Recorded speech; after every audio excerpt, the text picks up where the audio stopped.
انسان سره دوه څیزونه دي، یو نفس یو شیطان. نو چا سره چې دا دوه څیزونه وي نو د هغه نه به دا خیسې کېږي. بل انسان چې پیدا دی د د بدن کې 4 میټرې تیرې دي، 4 عناصر پکې دي: الماء والنار والطين والريح.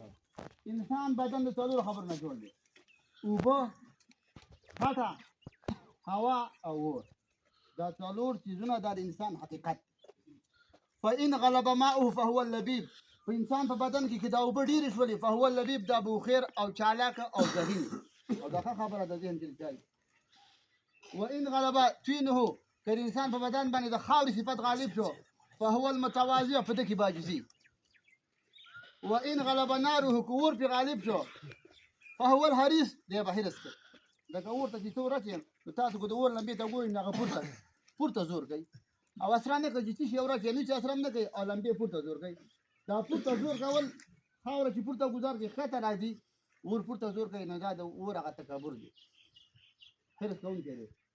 او وإن غلب ريحه، که هوا پکې ډېره شوله، فهو المتکبر، دی به تکبر کوي. تاسو که چې کتلي که نه دا څوک ماشوم مسته دغه لوي دا سلینډر وړي دي بازار ته، که نه چې 2 کیلو وي نو په کم 2 کیلو پکې واچوي، چې 2 کیلو کې نو بیا لکه بړاس یې بیا ټق شي.